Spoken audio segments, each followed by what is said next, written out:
जय हिंद दोस्तों, Sandeep tricky math special YouTube channel में आप सभी का स्वागत है। बिहार पुलिस कांस्टेबल नई भर्ती 2023 जिसमें टोटल पोस्ट 21,391। इस पोस्ट के लिए जीके जीएस का पार्ट 14 नंबर वीडियो है। इससे पहले 1 से लेकर 13 तक नहीं देखे होंगे तो इसके लिए प्लेलिस्ट बना दी है, वहाँ से जाकर आप देख सकते हैं। इस वीडियो में 45 प्लस से महत्वपूर्ण MCQ देखने वाले हैं, तो इस वीडियो को अंत तक देखिएगा। वीडियो स्टार्ट करते हैं और चलते हैं हम प्रश्न की तरफ। पहला प्रश्न है आपके सामने, जहांगीर ने थॉमस रो को कहाँ मिलने का अवसर दिया था? आगरा में, अजमेर में, दिल्ली में, फतेहपुर सीकरी में। बताइए यहाँ पर एक नया प्रश्न का सही आंसर क्या है। तो पहला तो यहाँ पर प्रश्न बनता है कि थॉमस रो किसके शासनकाल में आया था? तो जहांगीर के। और मिलने के लिए कहाँ पर अवसर दिया था? तो अजमेर में। जो भी कैंडिडेट यहाँ पर ऑप्शन नंबर बी के साथ जा रहे हैं बिल्कुल ही सही जवाब है। नेक्स्ट यहाँ पर सेकेंड प्रश्न है आपके सामने, हिंदू धर्म ग्रंथों का अध्ययन करने वाला प्रथम मुस्लिम कौन था? अमीर खुसरो, दारा शिको, अमीर हसन और शुजा। बताइए यहाँ पर सेकेंड प्रश्न का सही आंसर क्या है। तो हिंदू धर्म ग्रंथों का अध्ययन करने वाला प्रथम मुस्लिम कौन था? तो दारा शिको। जो भी कैंडिडेट यहाँ पर ऑप्शन नंबर बी के साथ जा रहे हैं बिल्कुल ही सही जवाब है। नेक्स्ट यहाँ पर तीन प्रश्न है आपके सामने, बेहद इंपॉर्टेंट प्रश्न है कि गुलबदन बेगम किसकी पुत्री थी? बाबर की, हुमायूं की, शाहजहाँ की, औरंगजेब की। बताइए यहाँ पर तीन प्रश्न का सही आंसर क्या है। तो गुलबदन बेगम किसकी पुत्री थी? तो ये बाबर की थी। जो भी कैंडिडेट यहाँ पर ऑप्शन नंबर ए के साथ जा रहे हैं बिल्कुल ही सही जवाब है। ये बाबर की पत्नी बाबर की बेटी तथा हुमायूं की ये बहन थी। और हुमायूंनामा किसने लिखी थी? तो इनकी सिस्टर यानी गुलबदन बेगम ने ही, याद रखिएगा। नेक्स्ट यहाँ पर चार प्रश्न है कि तबकात ए अकबरी किसने लिखी थी? चारों ऑप्शन देख लीजिए और जल्दी से बताइए इस प्रश्न का सही आंसर क्या है। तबकात ए अकबरी किसने लिखी थी? जो भी कैंडिडेट यहाँ पर ऑप्शन नंबर डी के साथ जा रहे हैं निजामुद्दीन अहमद, बिल्कुल ही सही जवाब है। यहाँ से दो और प्रश्न बनता है, आईने अकबरी तथा अकबरनामा किसने लिखी? तो अबुल फजल, याद रखिएगा। नेक्स्ट यहाँ पर 5 प्रश्न है आपके सामने, भारतीय इतिहास में मध्यकाल में बंजारे सामान्यतः कौन थे? चारों ऑप्शन देख लीजिए और बताइए इस प्रश्न का सही आंसर क्या है। तो भारतीय इतिहास के मध्य काल में बंजारे सामान्यतः एक व्यापारी थे। जो भी कैंडिडेट यहाँ पर ऑप्शन नंबर डी के साथ जा रहे हैं बिल्कुल ही सही जवाब है। चलिए नेक्स्ट यहाँ पर 6 प्रश्न है कि महात्मा गांधी के अनुसार अस्पृश्यों का सामाजिक आर्थिक सुधार किया जा सकता है। इसका चारों ऑप्शन देख लीजिए और जल्दी से बताइए इस प्रश्न का सही आंसर क्या है।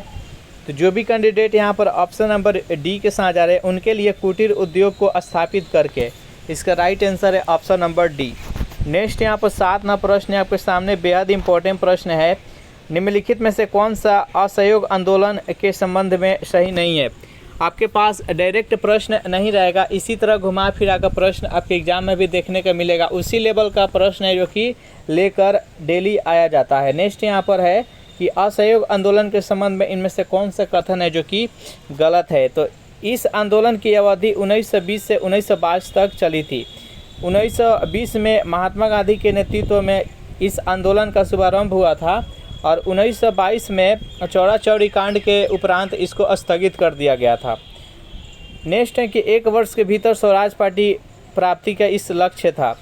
तो स्वराज पार्टी का गठन कब हुआ किया गया? तो स्वराज पार्टी का गठन मोतीलाल नेहरू और चित्तरंजन दास ने मिलकर 1923 ईस्वी में स्वराज पार्टी का गठन किए थे। इसमें बहिष्कार की योजना थी। और डी है कि जिन्ना इस आंदोलन के समर्थन किया था, जो कि गलत है। इस प्रश्न का राइट आंसर है ऑप्शन नंबर डी, मोहम्मद जिन्ना जो थे इस आंदोलन का समर्थन नहीं किए थे।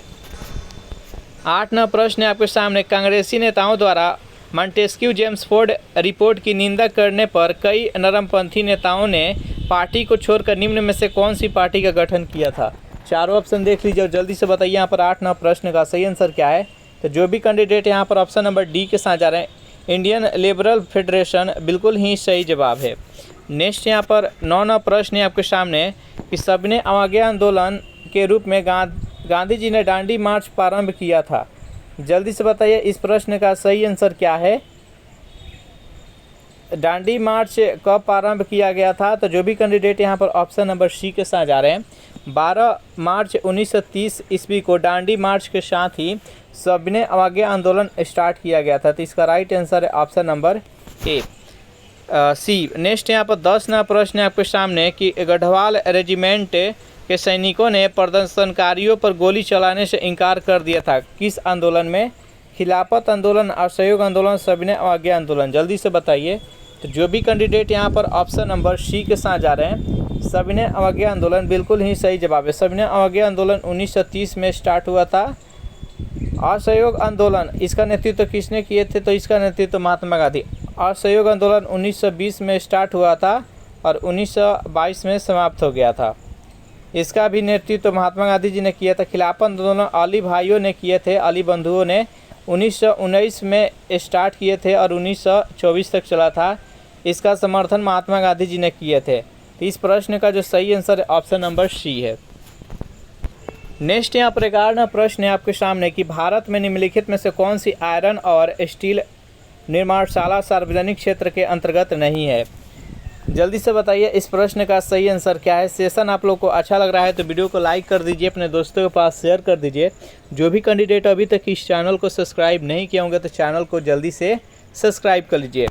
तो जो भी कैंडिडेट इस प्रश्न का आंसर ऑप्शन नंबर डी के साथ जमशेदपुर, बिल्कुल ही सही जवाब है। यह एक सार्वजनिक क्षेत्र नहीं है, तो इसका right answer option number D. यहाँ पर देख लेते हैं, द्वितीय पंचवर्षीय योजना के तहत 3 आयरन स्टील प्लांट का निर्माण किया गया था विभिन्न देशों के सहयोग से। भिलाई था जो कि किसके सहयोग से स्थापित किया गया था? तो सोवियत संघ रूस के सहायता से भिलाई को स्थापित किया गया था 1959 में।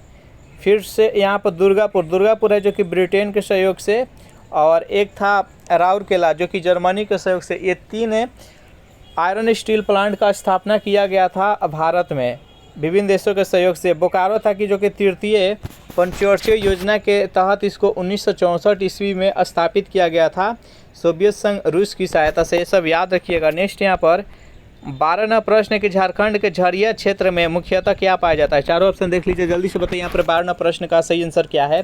तो जो भी कैंडिडेट यहाँ पर ऑप्शन नंबर डी के साथ जा रहे हैं, कोयला बता रहे हैं, बिल्कुल ही सही जवाब है। नेक्स्ट यहाँ पर 13वां प्रश्न है आपके सामने,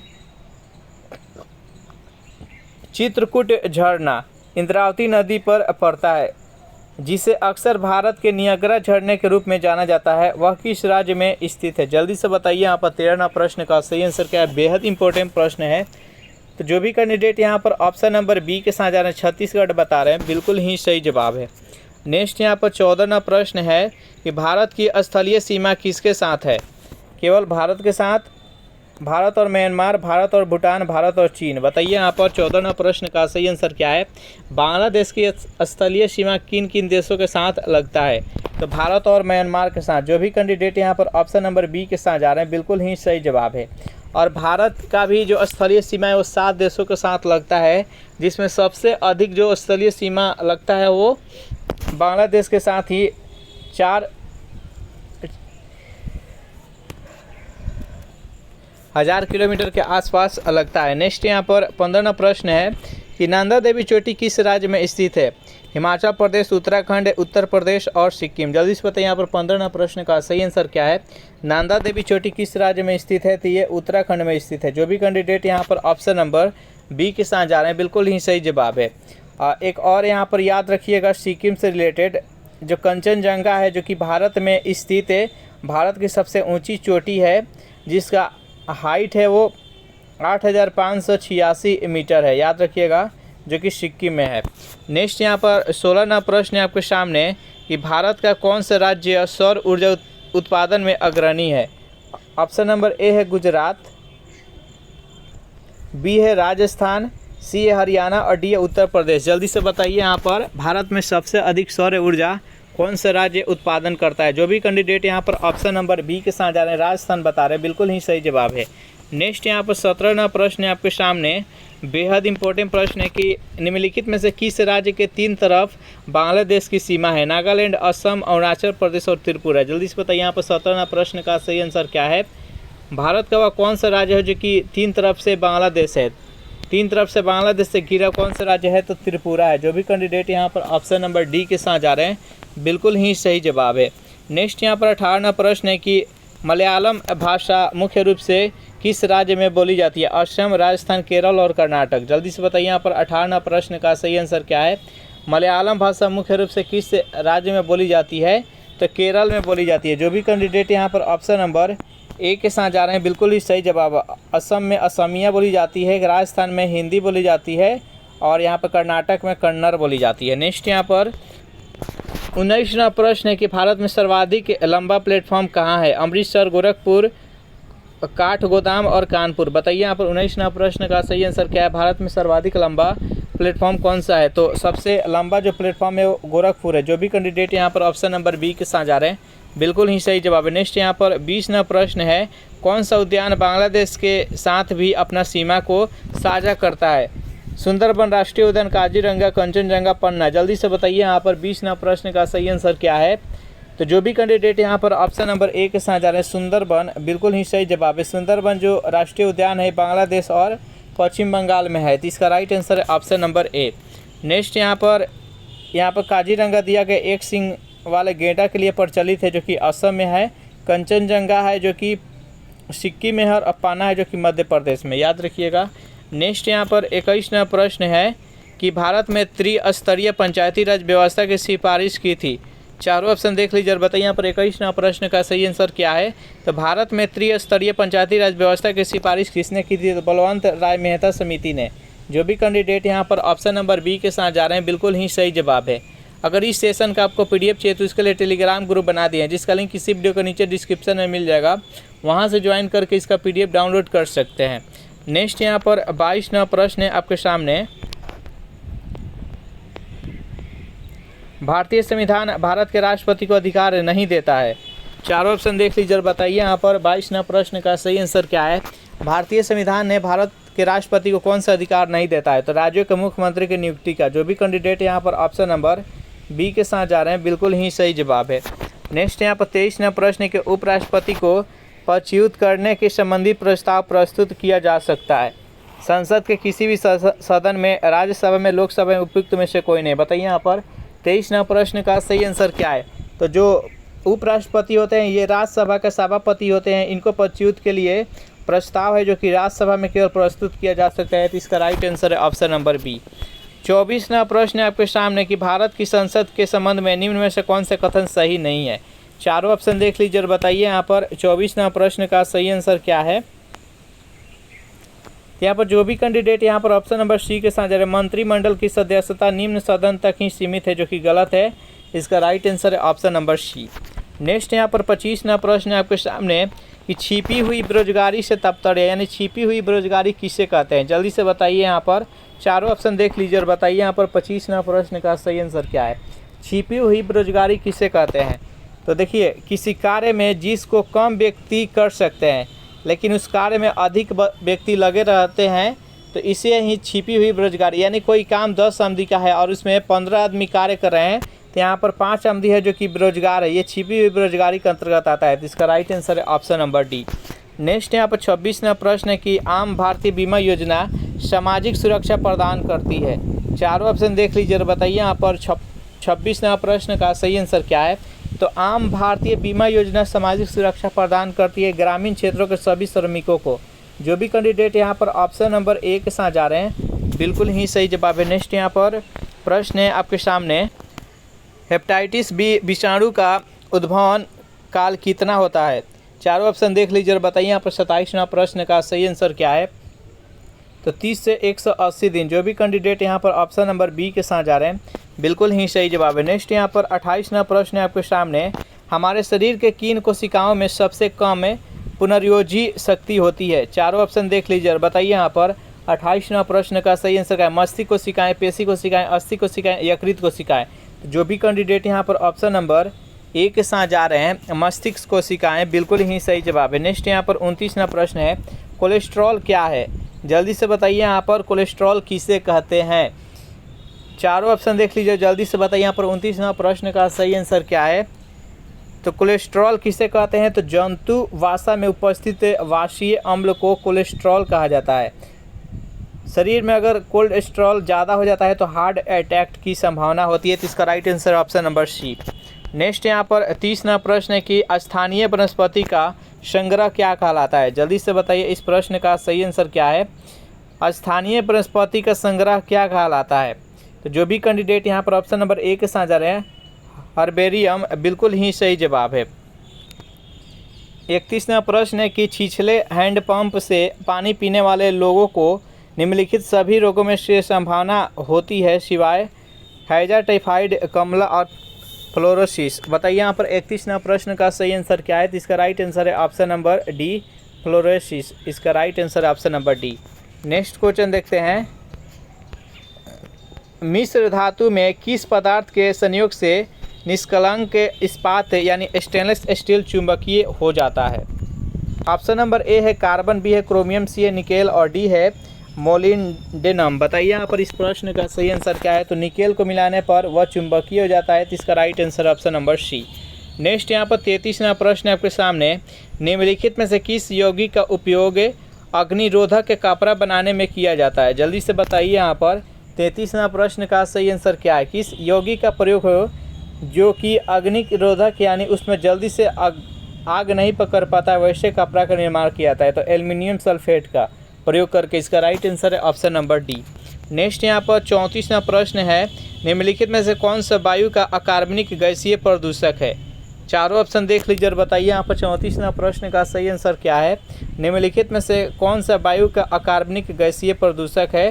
तो जो भी कैंडिडेट यहाँ पर ऑप्शन नंबर सी के साथ जा रहे हैं, हाइड्रोजन सल्फाइड बता रहे हैं, बिल्कुल ही सही जवाब है। इसका राइट आंसर है ऑप्शन नंबर सी।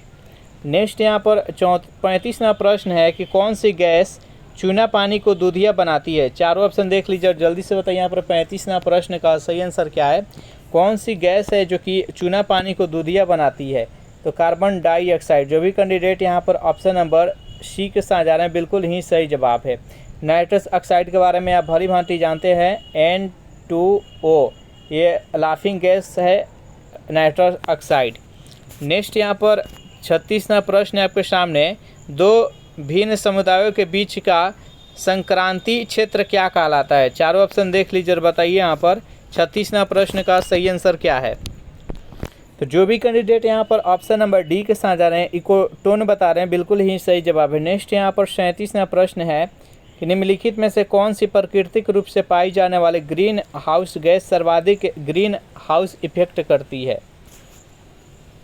ऑप्शन नंबर ए है कार्बन डाइऑक्साइड, बी है मीथेन, सी है ओजोन और डी है जल वाष्प। जल्दी से बताइए इस प्रश्न का सही आंसर क्या है? जो भी कैंडिडेट यहाँ पर ऑप्शन नंबर डी के साथ जा रहे हैं, जल वाष्प, बिल्कुल ही सही जवाब है।